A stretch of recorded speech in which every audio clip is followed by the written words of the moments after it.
thank you for your patience. We'll begin. So thanks for coming to this session. I know it's late in the day. Everyone's probably exhausted. I'm exhausted. So thank you for hanging in there. I hope it's entertaining. I hope it's not too challenging. If you are a Docker expert, I will say you probably came to the wrong room. So we're going to take it easy today and just kind of show you some quick concepts, do some demos, take it slow. I prefer that if you have a question, you feel free to answer at any time. If I can't get to you, one of my TAs will help you out. And if it's something that I can answer, we'll talk about it. So this is on-demand dev with Docker and WordPress. So just a quick question, who is familiar with WordPress? All right, good round of hands. Who is familiar with Docker? All right, who uses Docker in production? All right. It's a rare case, but what I find that if I talk to a lot of people at conferences and different meetups, almost everyone knows about Docker, but doesn't really know how to implement the use of Docker, or the terminology, or the proper grammar. Docker, there's a lot to it, so if you understand all the components, then it's really easy to understand how you can fold it into your workflow, you can use it as a tool. If you come at it without kind of an ease and explanation, it's really difficult because there's a lot to learn. So this workshop is just to kind of break down the different pieces and then show you a basic example of how it can be used with WordPress or how it can be used with other applications. So my name is Daniel Olson. I'm the CEO of Digital Cube. We create a couple different products.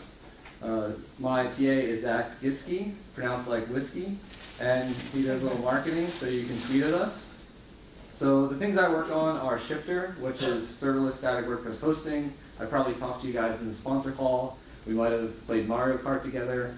And then some of the other work that I do is on Amimoto, which is more enterprise level hosting on Amazon Web Services. So we handle auto scaling, managed hosting for customers. So I live in Philadelphia. Who here has been to Philadelphia? All right, cool. One. Who here has been to New York? The city. All right, Philadelphia is better. So that's where I live. All of my coworkers live here in Japan. So we are actually a Japanese-based company, so I get to travel back and forth. I get to eat lots of candy and then come home and rehab off the sugar high. So I'm going to do a quick check. Who is actually going to follow along? I will say it's not required. If you don't have a laptop, if you just came here to check it out, I'm going to actually be doing a code demo. But if you are, this is the time to make sure that you have all these things. So do you have Docker installed? Who wants to follow along but does not? All right. I basically planned this out so that if you don't, there's a little bit of time to install it. So if you go to the repo on GitHub, it's github.com/getshifter/WCEU-workshop. And if you have trouble using Git or you cannot find it, just raise your hand, and we have some folks who will help you out. So some of the other things that you need to do after you clone this repo into a local directory, any directory is fine. This will work on Windows or PC, or Windows, Mac, or Linux. You need to shut down what might be your local dev tool. So if you're using MAMP, WAMP, XAMPP, desktop server, whatever variety of local dev environment you have, just power that down. Because what happens, we're going to actually use localhost for this demo, which is the most basic example. Those will take over localhost, so you may have a conflict. And once you have Docker installed and Docker Compose installed, if you can open up your terminal or PuTTY or any command line tool that you prefer, and just do a quick check. Just type in Docker and Docker Compose. And if you get returns and it says, hello, welcome to Docker, we're good to go. So I imagine that if you don't have this installed, we can take care of it in the next few minutes. So just raise your hand if you have any trouble. Who here is good to go? There's a couple hands. Who here is not? All right. Don't worry. We're going to give it a couple minutes. So, does anyone need this again? Okay. You needed it. Yeah.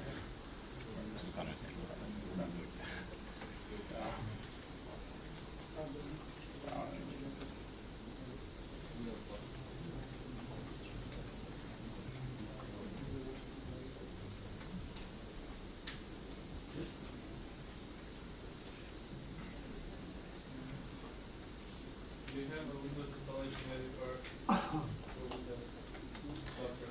So you can get Docker Windows. Yeah. So if you go to the Docker. Yeah, but it's download is slow. Oh, it's slow. Sorry. He's a Windows guy, so he'll probably help you out. Yeah. All right. So while we're all getting set up, if you have any questions, again, raise your hand, and Zach Kiski will help you out. Oh, this one. Yeah.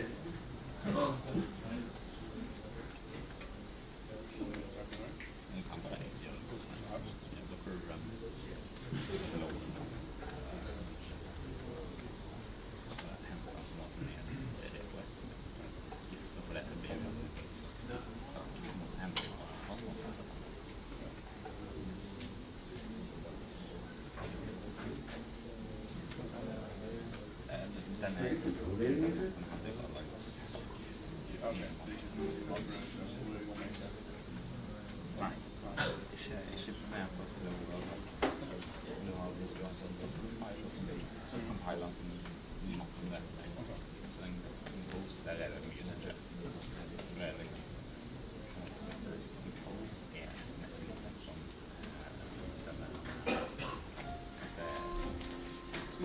Yes.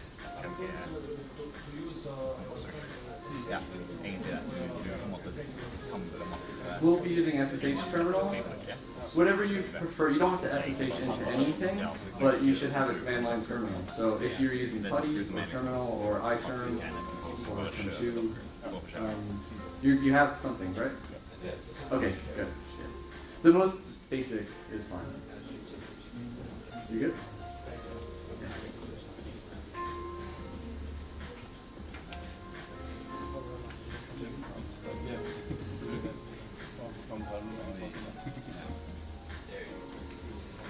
Alright, I think we're good.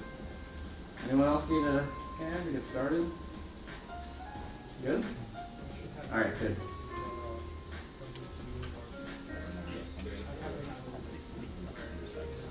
Alright, so I'm gonna continue on. I like the music over the voice. Just a little bit, like maybe like a 5%er. Yeah, that's nice. Okay. So I'm going to talk about the state of local dev. A lot of these tools you might be familiar with. Some of these tools you might have just turned off, so we can continue with the workshop. So I in my head, break them down into these categories. So local development with WordPress, you're either using a SaaS product, which is something that you might have purchased off the shelf, things that you are buying from a company. They may not be open source. They may be tools that are really great, easy to use. You just turn them on, they work. They're reliable, or you might be using open source software, which is also reliable, but you can kind of tinker with it, you can contribute to it, you might have a certain license, and then there's open source building blocks. So with an open source, I'm going to revisit this. So open source boilerplates are combinations of the building blocks that are kind of opinionated ways to do something or create a product out of open source libraries. So a couple examples are software as a service would be MAMP. Who's familiar with MAMP? Lots of users with MAMP. Desktop server, these have been around for a really long time. You can purchase, you can go with a free version, or you can purchase some add-ons or upgrades. So here's MAMP as an example. You can set up all your local hosts. It's really easy to use. It gives you a full dev environment, PHP, MySQL. You guys all know this. And then there's XAMPP, which is basically the same thing, but the open source version. This is a 2015 screenshot. So does it look like this anymore? It still looks like that? Yep. Sweet. So And then there's open source building blocks. So these are the things that you might have been familiar with or you might have heard, but you're maybe confused, how do I actually implement this into a local dev environment? How do I run this on a server? So these things I've noticed from my personal experience are misunderstood because they're typically used together. So you may use Docker in one way, but you might need to use Vagrant with Docker to create something. Same with these other tools. Who is familiar with Ansible? So Ansible is a scripting tool to create a server, and you can say install PHP, install MySQL, basically write a playbook. This is a part of the open source building block kind of ecosystem, but we're not going to cover that here. So a couple examples of these boilerplates would be Walker. So Walker uses Vagrant and Docker together. You can pull this file onto your local machine. In one command, you can spin up a WordPress installation that's running with Docker and provision using Vagrant. So this is just like one example. What we're actually going to do today is very similar to this. So another one is Trellis. Who's heard of Trellis? From the Roots project. So this is one that uses this combination of building blocks. So if you notice, these things are not kind of isolated. Yes, you can use them in a vacuum, one at a time, but typically they're used as a suite to create something. And another is a friend of mine, VCCW. It's similar to Trellis. It'll give you a local dev environment that you can share between teams to make sure that you're on consistent versions of PHP, consistent versions of MySQL. And do we have any questions up at this point? Is everyone good? One question. Someone using VVV would use, for example, this last example you showed. This one. Migrating from VVV to... Yeah, so VVV and this are similar projects. These projects being like open source using open source building blocks, they're opinionated. So this one developer says, I use Vagrant and WordPress in this particular way. I like this workflow. VVV is just another variety of that. So you can use Vagrant or VCCW kind of interchangeably. It's more preference. So my recommendation is to always try all of them and then see what works for you. Does that answer your question? Not really. So in my head, I'm looking at, I use Vagrant currently. Yes. And I think it's a bit heavy, and I want to try out Docker as an alternative, as a more lightweight alternative. So you're like quoting me a year ago. I had the same exact feeling. Cool. And so I'm for that I want to migrate from using VVV in my team to use something similar in Docker.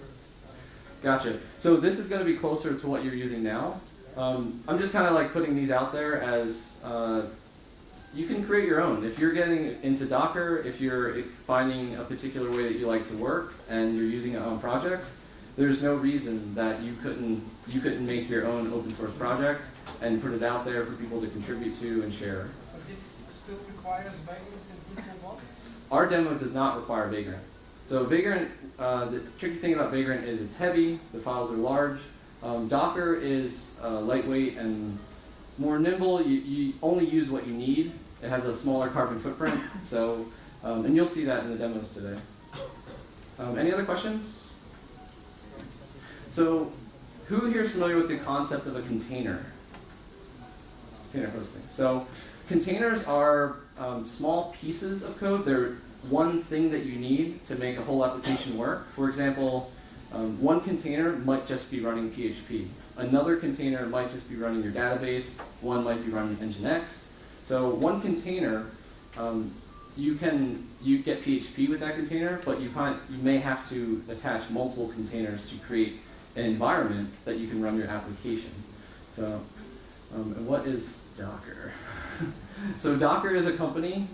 They do lots and lots of things. They do conferences. They build open source platform. They have a registry for hubs and images, and I'll tell you a little bit more about that.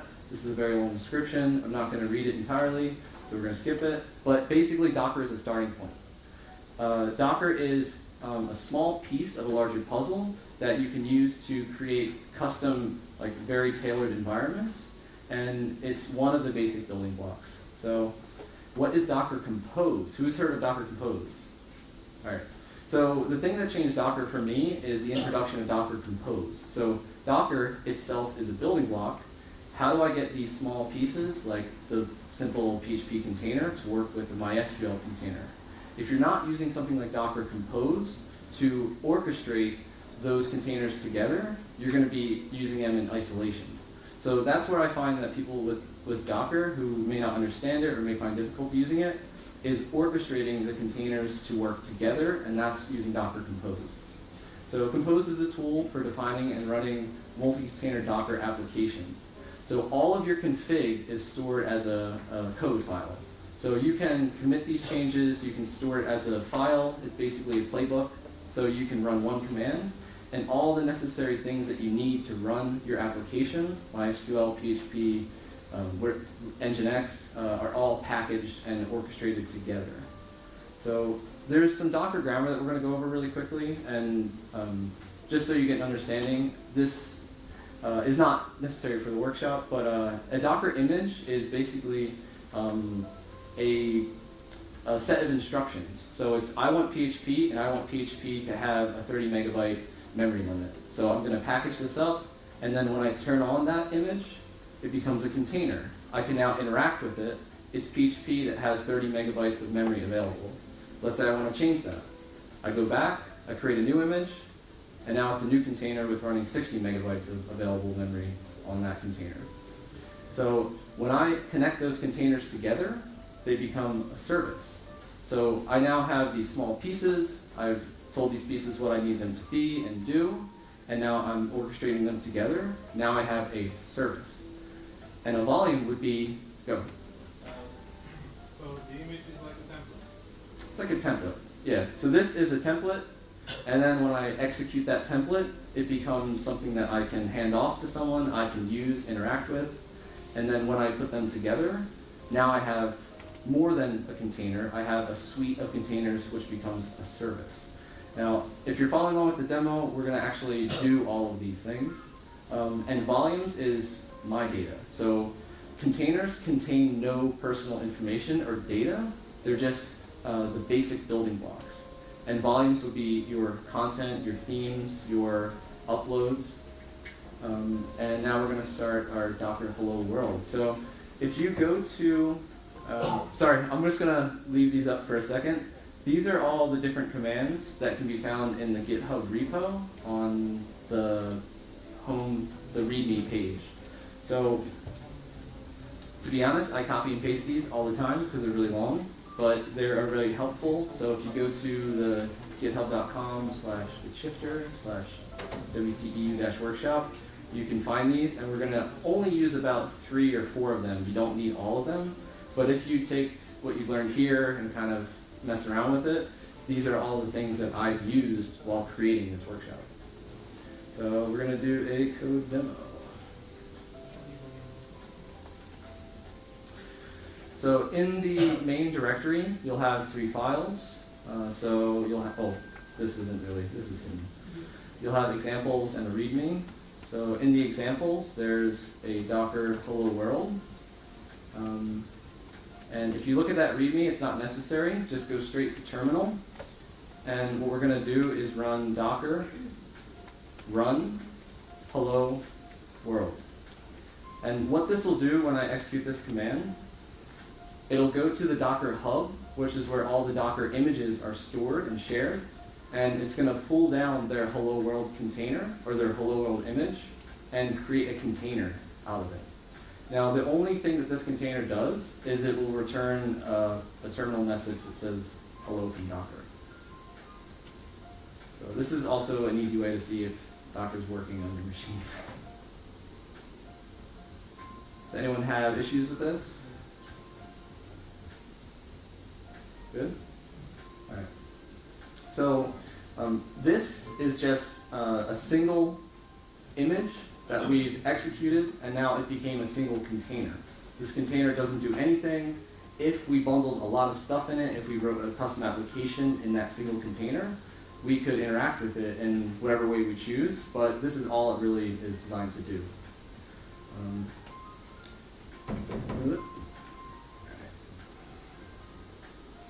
All right. One way to check to see if Docker is running. So it's kind of opaque with what's going on in the background because you only have terminal.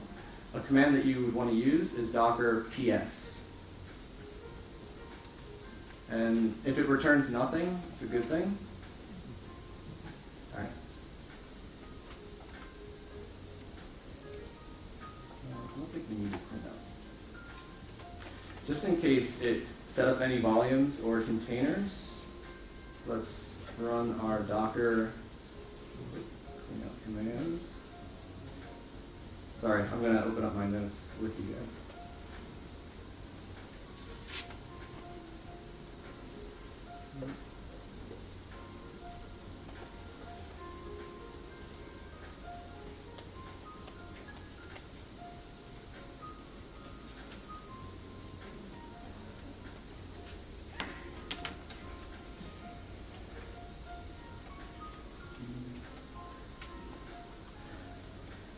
So just in case any commands are running, or any containers are running, what you may want to run is this docker stop command. So what this will do is it will basically, it's the command to tell any containers that are running to stop, but that last little bit will create an array, so you don't have to type in each container individually. So I did have one running. So. All right, everyone good? All right.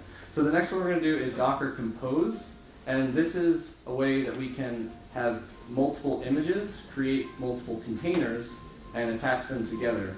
For our example, we're only going to use one container, but it'll at least give us a step towards setting up WordPress with Docker.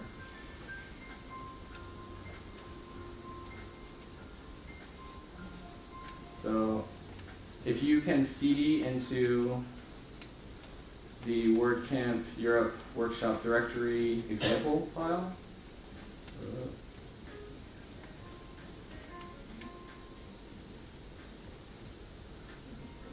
It's the example number 2, and it's called Docker Compose Hello World.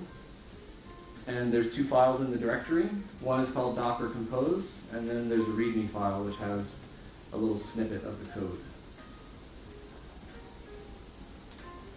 And I think everyone's there. So the command that I'll run to execute this Docker Compose file will be Docker Compose up. So that's telling the container to turn on. But a tip that I found really helpful is using the D flag. So the D flag, and there's many flags that you can use to customize the commands. The D flag basically means detached. So if I run this command without the D flag, it's going to give me the console log of that container. It's going to keep me in the container. I can actually show you here. So what it's doing right now, it's creating the container, it's attaching them together, and then once it's done, we check it out.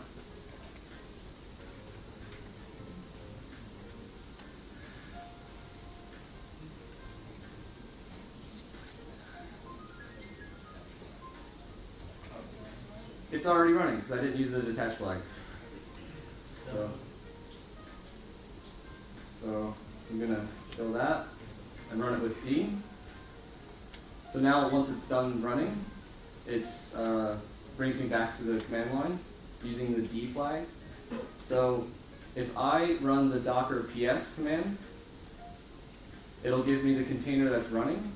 But now that we've used Docker Compose, we've created a service. So we can actually see the service in the port. So I'm going to do Docker Compose PS. So this is the folder container name. This is the container that I'm running. And this is the state, so I've turned it on, it's up. And this is the port which I can view the container. So if you're familiar with Nginx or setting up Apache, the port 80 is the standard port in which you can view Apache. So my local machine is being mapped using port 8010 to port 80 of the container. So I can go to my browser and I can type in localhost 8010 And this is inside the Docker container that's running. So, is that good? Any questions so far? All right. Sorry, is the container normally tied to just one service, one port, or? So there can be a suite of containers in one service. So right now this is one container, one service, as just a basic example so you can see what the container might do. The hello world was a terminal output, but this is something we can see in the browser. The next demo will create multiple containers, and that way we can see the different services and containers that spin up. But for a normal Nginx, PHP, FPM, They can all be captured under one service. one container or one service? Multiple containers, one service using Docker Compose.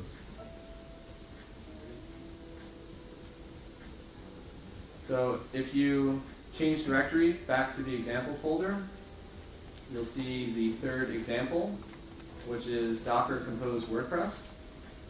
And I'm going to change directories into Docker Compose WordPress. And you should see 3 files. There's a Docker Compose file, readme.md, and a config folder.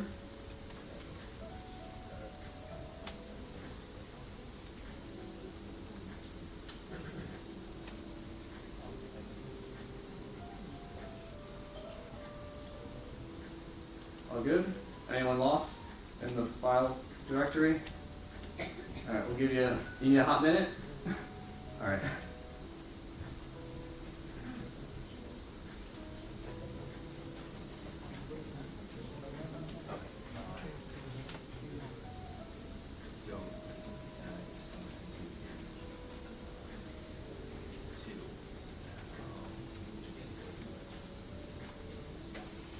Okay, one thing that we'll want to do before we start the next demo is clean up our environment. So if you ran the last example, you'll have a running container. So what you'll need to do is not only turn off that container, but remove the container entirely.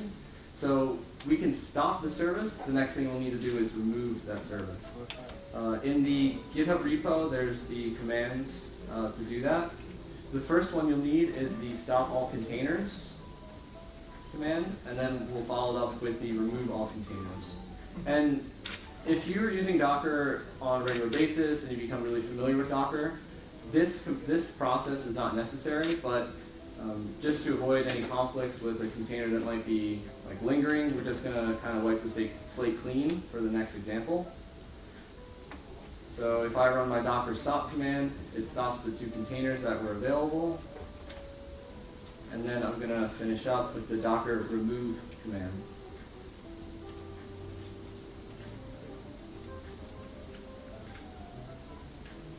And I can check that there are no services running. We're back at a clean slate. Anyone need help? Good? All right.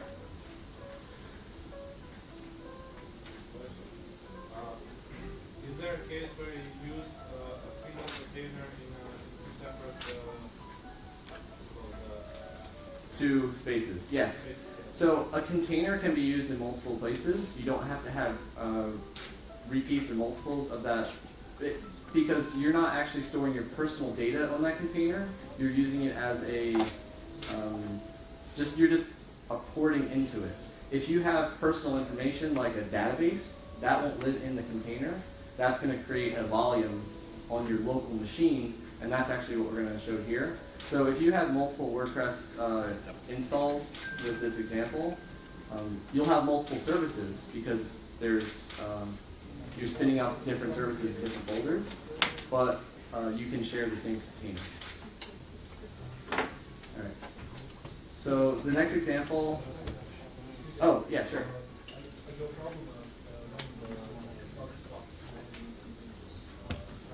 Yeah, he might be able to help you out.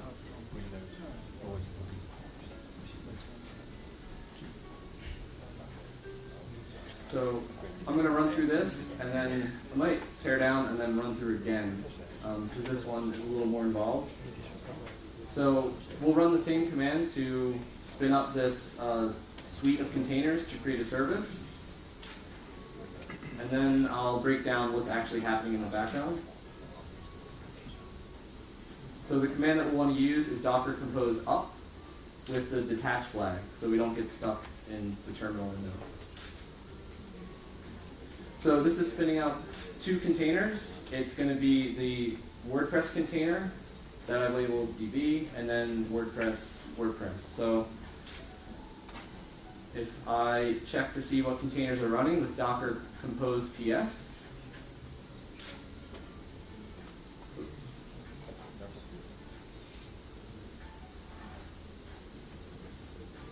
I can see that there is two containers running. One container is using port 3306, and then there's another container using port 8000 on my local host. So if I go to my browser and I type in, not Docker, localhost 8000,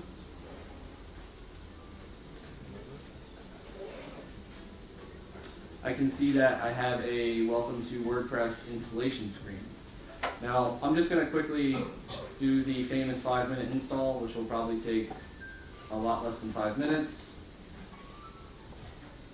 Docker. I'm just going to do admin and password. Confirm.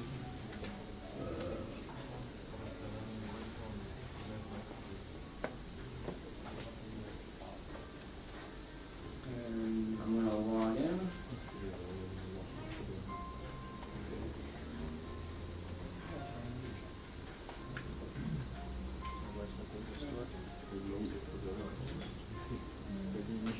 So it's something that we're all familiar with, but what's actually happening under the surface? Did anyone have trouble executing this command?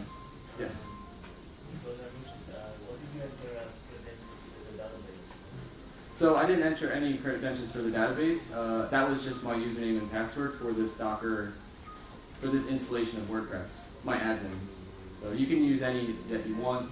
It doesn't have to be complicated. How does it know which database to connect to? I'll show you. So what's happening in the background, these containers were basically orchestrated using Docker Compose with these instructions. So just to quickly go over what these different set of instructions are. This is a Docker Compose file. This is what's used when I'm running these commands. So Docker Compose, I'm using the latest version 3.3, and these are the services that I want to create. So the first service that I want to create is called WordPress, and it depends on another service called DB, which I'll explain in a moment. And the image that I want to use, that basic building block, is the official WordPress image, and I want to use the latest version.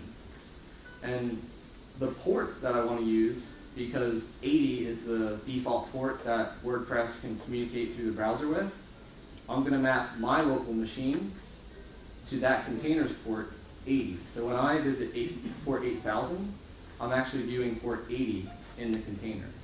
So a lot of times, and if you're not familiar with ports, that's fine. Whenever you visit a website, you're either using port 80 or port 443, which is the secure port. But that's a separate talk. These are the volumes that I want to create. Now, if you remember from earlier, volumes are my personal data, things that I care about, things that I want to customize. If the container is removed, stopped, destroyed, none of that stuff is going to go away. This is the things that I actually want to develop on and create. And restart always is always in the Docker official docs. I guess I always use it because it's always there, but it might not be necessary. And each Docker container comes with a suite of variables, usually, if it's an official Docker container. Now, the suite of variables is things like the database username and password, and you can change these. These are customizable. I only need 3 for this demo, but there's probably a dozen that are available. And what happens is when that container spins up, it has the WordPress core files installed in it. It will run through that process and use these during the creation. So these get passed along through Docker's services so it can stand up the WordPress installation. Now the second service that I'll create is the database. So WordPress requires a database. So what I'm going to use is MariaDB. You can use MySQL if you'd like. They both work just as fine. And the volume that I need is somewhere to actually store those files. So a lot of users with using MAMP or XAMPP, the database, the actual text that's in that database is somewhere on your local machine. This is creating a space on your local machine to store that data. So if you were to stop the container and remove the container, it could keep your database between those changes. And since I need the WordPress installation to connect to the MySQL container without an error, I'm going to share the same volumes. So what I can do is show you in this window.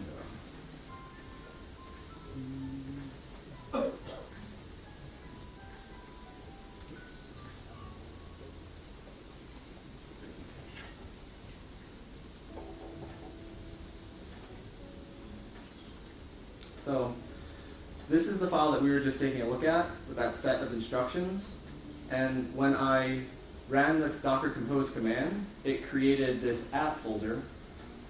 And inside this app folder are two other folders. That's the database. All right, I'm going to make it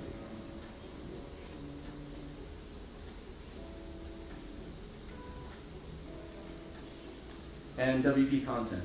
Now, what I typically like to do is when I'm running WordPress with Docker, I don't need WordPress core files. If you are editing WordPress core files, we should have a longer conversation about that.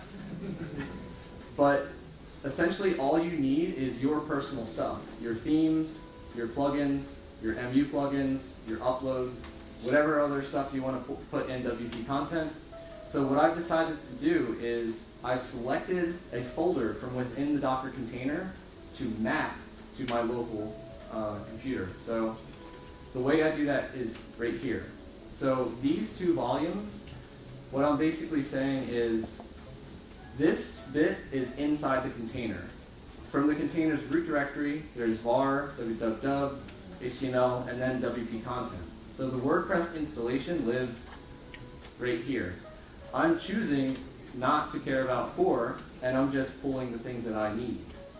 The second file is a php.ini file, which I will replace when the container spins up, because by default, WordPress usually comes with 2 megabytes, which most iPhone photos are like 6 megabytes now. So if we're going to increase, or is it 4 megabytes now?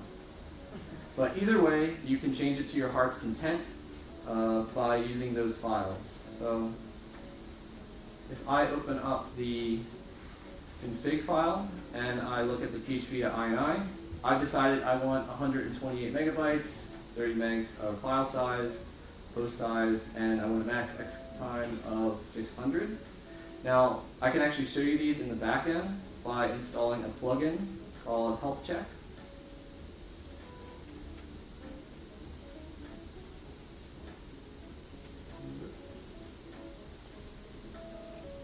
Who uses Health Check?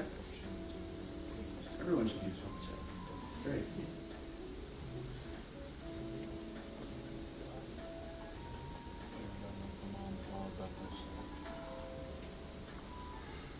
All right, activate it, and then we'll take a look at the specs of the environment that we created, and then we'll customize it a bit.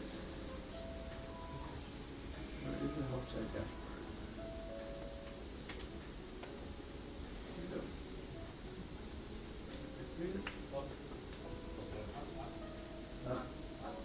Wait, oh, here it is. Sorry. Workshop brain. So, it looks like we're running the latest version of PHP. We have a MariaDB. That's the container that we selected. It's reflected here. And it looks like we have a lot of other bits. Let's see, PHP information. And I'm going to check the memory limit. So post max size matches the config file that we described. And what I can do is, to demonstrate the changes, I'll actually tear down this environment by running docker stop. And then I'm going to run docker remove. So now that I ran those two commands, you see all the services have stopped. If I refresh this page, no longer running because the service is gone. And what I'll do is, if you have a text editor, if you want to open up that PHP ini file, you can change this to whatever your computer can handle. I'll change the max upload size to 100. And then 20.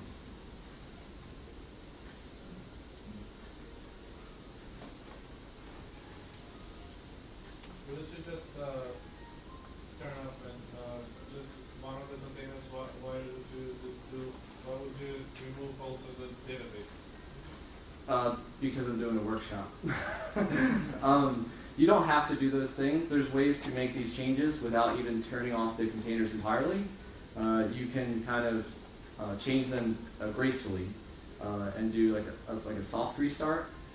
But for this demo purposes, I'm going to do like a full teardown and then rebuild so you can see the effect.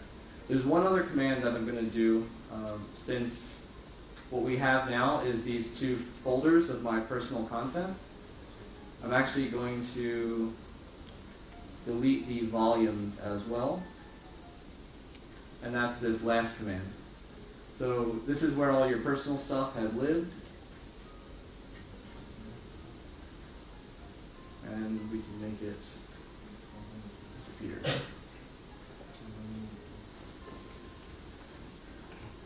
And for good measure, I'm actually going to delete the app folder as well.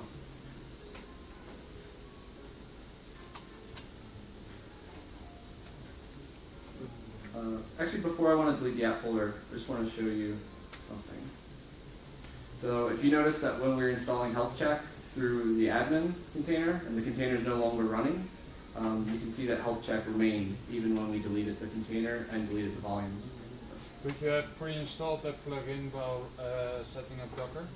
Yeah, so if a Docker container is available for a plugin, you can certainly use that Docker container and say, map this Docker container's contents. So let's say the Docker container had health check, or there was a Docker container for health check. You could pull that into this directory. Or what you could do is, with Docker Compose, you can execute some command line interface commands. So if you really enjoy using the WP CLI commands, then you can write a short line that says on startup, execute XYZ, and one of those can be install and then however many plugins you'd like. So if you have a go-to number of plugins that you use on every environment, you can certainly have that run.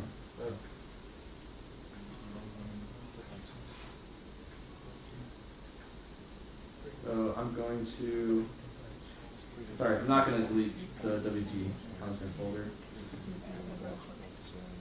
So I'll run my Docker Compose up again, and it'll create my containers. And I can go back to my dashboard. So sometimes it takes, I don't know, a minute or so to turn on. So we have Docker, WordPress. And I'm going to go back to the admin.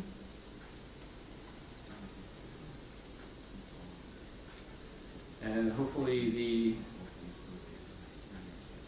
settings have changed.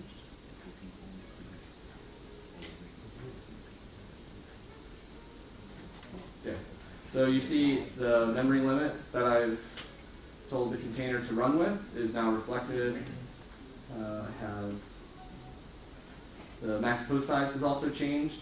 But what's important about keeping your config as code, the next time I want to create a project or I want to set up a local environment, all those things that I might have been particular with or had to change each time are all set. So I don't need to revisit these. And if I want to share this with a teammate or a friend, they can have the same environment that I'm running with just one command. So, is anyone stuck on any of these or need help? I have a weird issue with connecting to the Docker Okay, I guess it's might be he's the Windows guy. All right. So.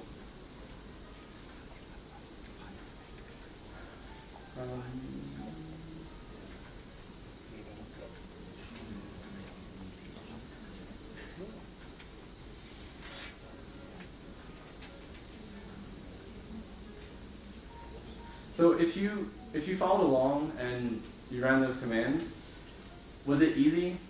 I probably talk a lot, I'm probably bad at explaining it, but I believe that it's a simple process once you're familiar with it, if you go through kind of the steps in the beginning. And the things that changed using Docker and WordPress for me is using Docker Compose. You have control over what containers are running, what the exact configs are. It's repeatable. If you don't set it up right the first way or you want to change it, you can change that config, tear it down. And you can customize your volumes. You can customize that mapping. So some containers package all of WordPress core. You might only need the WP content folder. You can customize your settings with PHP. I did all this stuff already. And there's all the Docker commands. That's all I have. So if you guys have questions, yeah. Quick question. If you want to troubleshoot something inside the container, you would SSH into it? So, another reason why I really like Docker is, yes, we all are familiar with SSHing into servers. My belief is you should never have to SSH into a server. And Docker is set up in a way that you shouldn't SSH into that environment, but I will tell you that you can. And a really great way to one really great reason to SSH into a container is if you're creating your own container and you want to see the effect or what's changed, or if you want to modify a container. So, for example, the two images and containers that we were using, one was WordPress and one was MySQL. So the MySQL one we didn't touch, but we were particular about the settings and features inside the WordPress container. So if I didn't have any documentation or if I wanted to customize my environment, what I would do is just run a simple Docker run WordPress.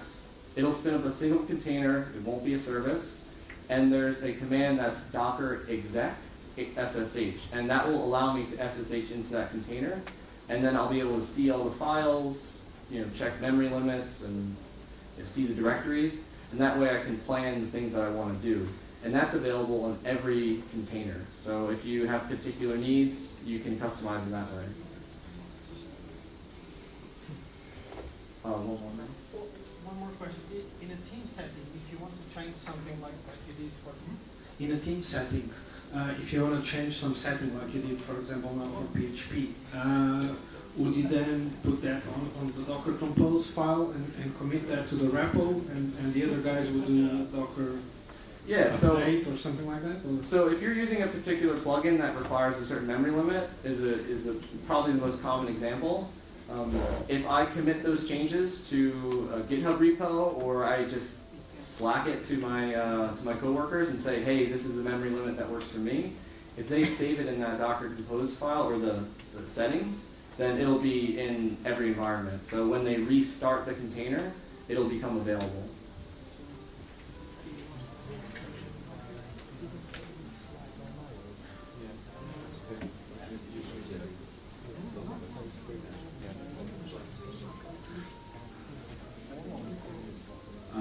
Can you comment on practices for verifying the integrity of images? Like, for example, the Bitnami image. You install that WordPress Bitnami, and it's going to inject the Bitnami banner into every page of the install in some way. and adding on to that, it's like, oh, I'm just doing Docker Hub Ubuntu or Docker Hub like any other Linux distro. Like, how can one verify that the distro being pulled is accurate. Yeah. So there is a checksum that happens. So when you do a Docker pull, let's say this is your first time doing it, and this is the case. The command that you first ran, that docker run hello world, what it actually does is it pulls the image from Docker Hub. That's the official hub image directory. And during that process, there's a checksum to verify it's the correct file, it's not been swapped. If that's okay, then the other way to verify that you're not getting some funny banner ad or a different variety of what you expect is using the official Docker directory. So they produce a lot of the images themselves, and they're not affiliated with any of these companies that they're creating images for. The WordPress image that we use today is just WordPress core. It's not changed in any way, and it's a mirror from the GitHub repo, which is a mirror of the SVN repo. But the Docker team created it. They're not adding any Docker stuff in there. Does that answer your question? They don't sell anything. But still, you're right. If there's a banner ad in any Docker image that you find, that's the problem. That call we me. don't sell anything. Therefore, there's a financial incentive to inject the images. Yeah. So with Docker, this stuff is all free. It's open source. But if you're using Docker in production, you're going to be using something like Docker Enterprise or Docker Swarm. Those services are incredibly expensive, and they use those open source building blocks that they build and offer for free. So if you are a company like an enterprise or an application or Airbnb, and you need Docker to power your application, you're using those enterprise services.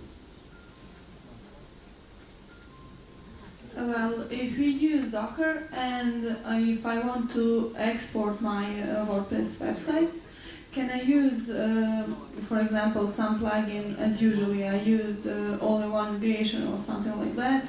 Can I use that unusual way if that possible?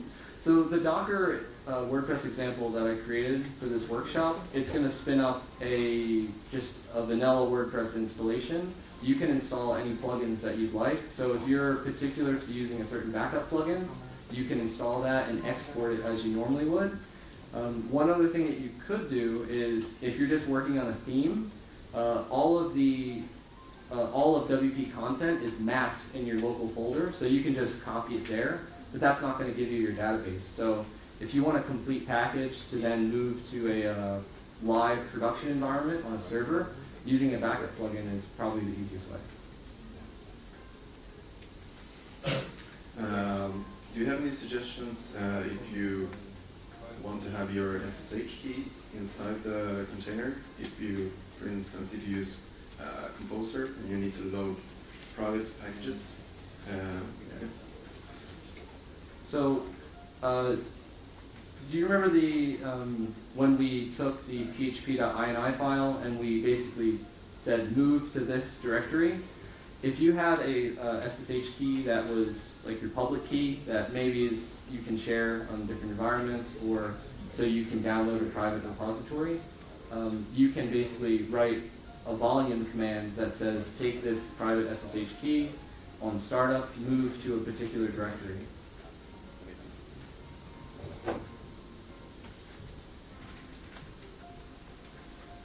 Does that answer your question? Yeah, so if that's the case, then you can just use the volume mapping feature.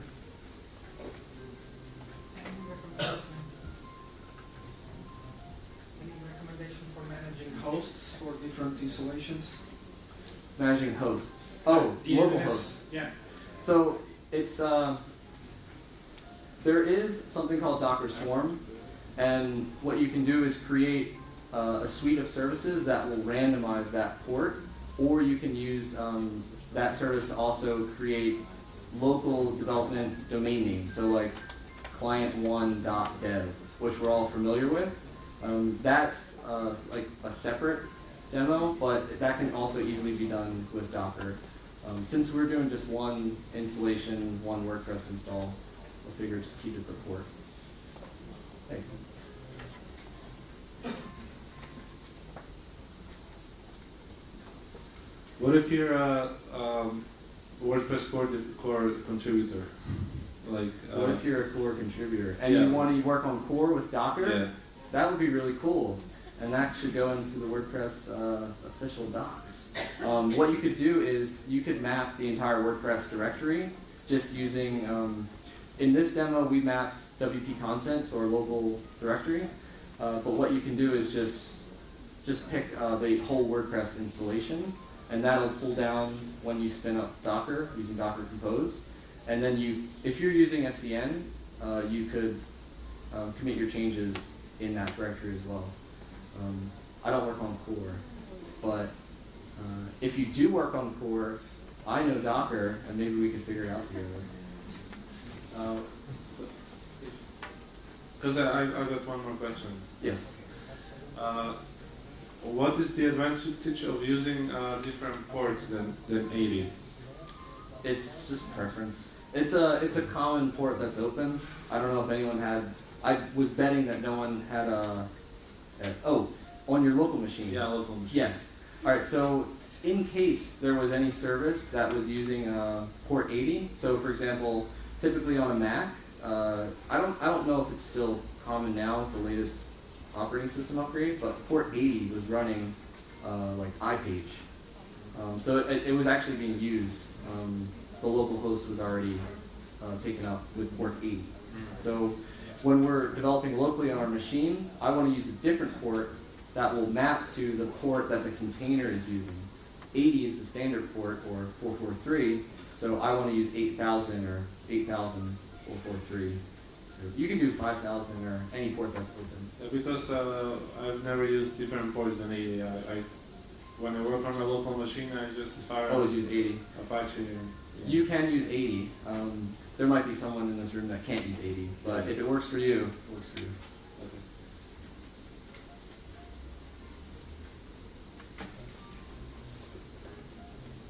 I have two questions. Can you use a Git repo for a boilerplate theme, for example, to be included when installing WordPress? And the second question is, would you recommend to move from MAMP, for example, to Docker for team production of WordPress websites? Mm-hmm.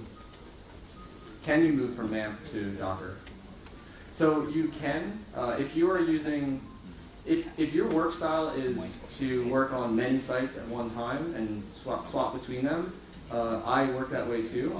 So MAMP is great for that because sometimes time's a crunch and you gotta just make it work. So if you're having trouble with the command line, MAMP is an easy go-to. You just click the button and it spins up all your local sites.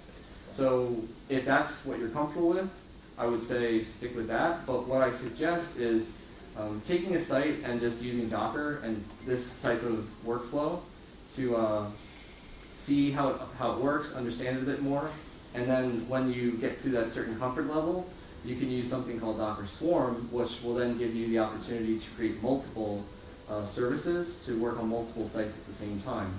You can still do that now, but what you'll run into is that Docker Compose file, we selected the port that we wanted to run on.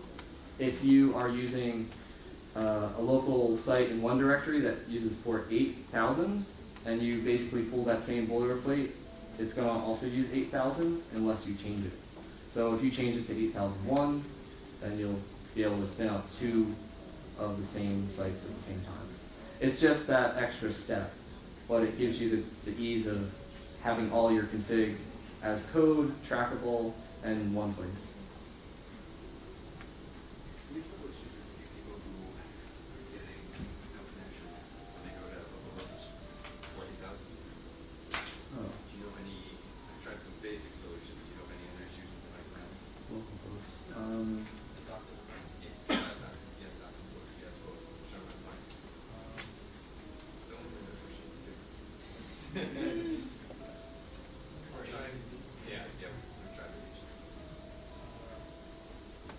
I don't know off the top of my head.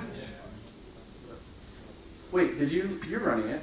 Did you run it? I'm running it, but I can't. I have Oh. trying to install something. Oh, yes. I'm sorry, Windows people. I'm not a Windows person, but Zach is. So he's trying his best. Yeah, so I've been playing around with Docker for Mac, Yeah. and it's a bit painfully slow, Thank you for coming. and it's a bit slow. Yes. And I think maybe Docker Toolbox is a bit faster, but would you suggest just waiting along for Docker for Mac to improve its performance, or switch to Docker Toolbox for Mac? So you're using Docker Toolbox? No, Docker for Mac right now. Docker for Mac. I use Docker for Mac as well. I have not tried Docker Toolbox, but I believe so Docker Toolbox is a variety of the Docker tools you need on your local machine that it's basically the best of, greatest hits of the Docker commands. So it's a slightly different package. If you have like an older machine or a slower machine, it might work great. Yes. How do you isolate the containers network from the outside world, If you are apart from the firewall? Yeah. So if you have a firewall on your computer, that's kind of your only wall that's blocking that. But if someone can connect to your computer, in theory, they can also connect to that container. No, it would be in that situation. If it's a security question, my solution would be to actually take a step back from that problem and look at the security of your computer itself. So I wouldn't focus on blocking the access to a Docker container. I would focus on fixing access to your computer. There's no network restricted to the host? No. Not that I know of, unless there's some settings that block certain ports.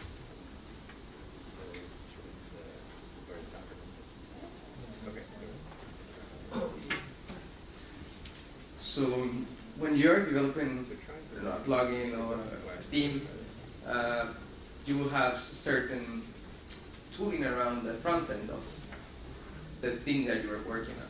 Yeah. I'm saying it could be Webpack or Gulp, or in the case that there's people as well using Grunt. How do you map from inside the container? Would you have your files?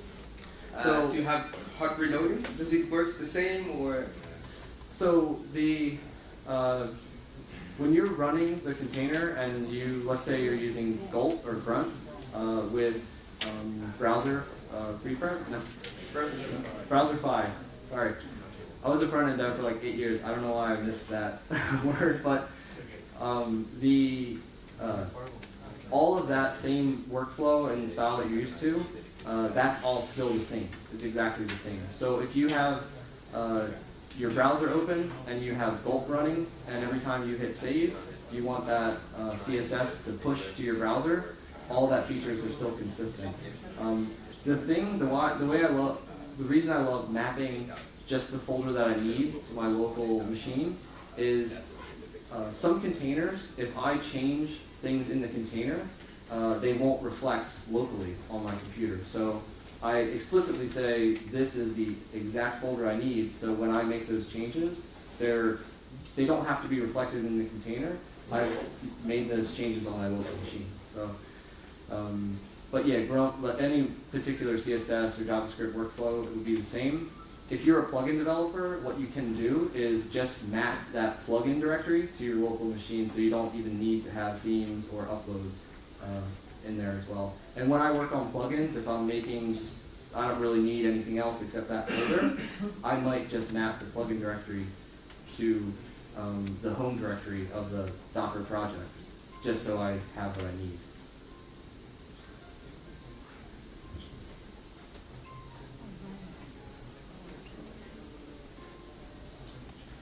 First of all, thank you for the workshop. It's been great. Thank you. Thank you for attending. It's really hot in here. I want to thank everyone for hanging out. If anyone is sweating and needs to go, then won't feel offended. So I have two production-related questions.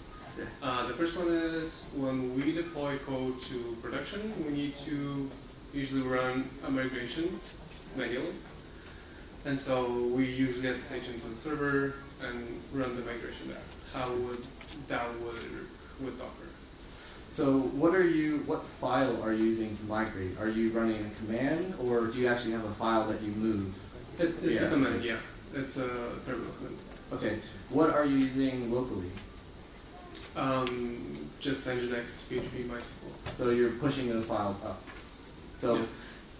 if you have those same files that you require, what you can do is you can actually interact with MySQL, that container, using the command line. So in that Docker Compose file, it wasn't included, but you can add a little snippet that says map my SSH command line commands to MySQL. So if you have a particular command that downloads that database, bundles up files, and then uploads them, that's still possible here. Well, it's a PHP migration. So we're running a PHP file, and that's the migration. Oh, okay, yeah. So if it's a test integration, and you're packaging up just PHP files, those will work the same. Remember, you're not interacting with the container. We're mapping the files that we need to our local machine, so then you can interact with them as you normally would.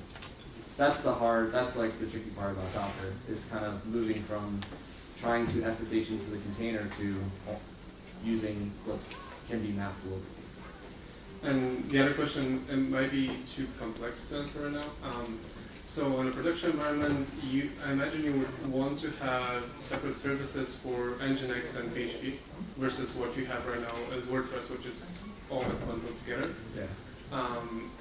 But how would all those share a volume? Like if you're using a server and you have multiple containers running. If you have multiple containers running, the container itself can be shared, but the volume is just per service. So if you saw when I opened up that app folder, I had a database folder and then my WP content. So that would be, that's just that directory. So if I spin that Docker Compose file up in a different directory, it's going to create a new database folder with a new WP content folder. So they won't be shared, they'll be separate. But the container will be shared. So essentially you would need like a network network access or something like that? No. Docker handles all that on your local machine. Yeah. All right, they're giving me the boot. I gotta go. All right, thank you for coming. I hope you enjoyed it. If you have any questions, feel free to tweet at me or email me. Everyone saw all my email when I was creating that WordPress site. That's it. All right, thanks.